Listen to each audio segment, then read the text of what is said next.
সিলেট টেস্টে পাকিস্তানের সময় নষ্টের এক অদ্ভুত কৌশল।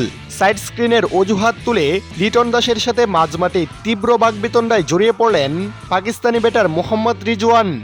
আম্পায়ার এসে থামানোর আগে চলল তুলকালাম কাণ্ড। কিন্তু ঠিক কি ঘটেছিল আজ মাঠে? দর্শক, টেস্ট ক্রিকেটে সময় নষ্ট করা বা প্রতিপক্ষের মনোযোগ নড়ে দেওয়া পাকিস্তানের পুরনো অভ্যাস। সিলেট টেস্টের পরিস্থিতিও এমন ছিল যে সময় যত যাবে ততই পাকিস্তানের জন্য সুবিধা। আর ঠিক এ কারণেই ছোটোখাটো সাধারণ ইস্যু নিয়ে পাকিস্তানি ব্যাটাররা অনায়াসে ৫-৬ মিনিট দেরি করে ফেলছিলেন। তবে এবার সময় নষ্ট করার এই চেষ্টা যেন সব সীমা ছাড়িয়ে গেল। ইনিংসের তখন দলীয় ২৫৯ রান। বাংলাদেশ স্পিনার তাইজুল ইসলামের বলটি খেলার জন্য প্রস্তুত হচ্ছিলেন মোহাম্মদ রিজওয়ান। কিন্তু বল ছাড়ার ঠিক আগ মুহূর্তে হঠাৎ সাইড স্ক্রিনে কিছু একটা দেখার অজুহাতে খেলা থামিয়ে দেন তিনি।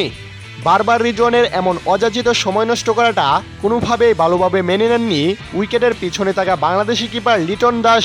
সরাসরি এর প্রতিবাদ জানান লিটন।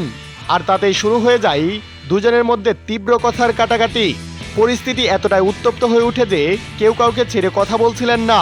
প্রায় ৩ মিনিট ধরে চলে দুই চিরপ্রতিদ্বন্দ্বী দেশের দুই তারকার এই তীব্র বাগবিতণ্ডা। মাঠের পরিবেশ যখন পুরোপুরি গরম, ঠিক তখনই দৌড়ে আসেন অনফিল্ড আম্পায়ার। তারা মাঝখানে দাঁড়িয়ে পরিস্থিতি সামাল দিলে শেষ পর্যন্ত উত্তপ্ত মাঠ কিছুটা ঠান্ডা হয়।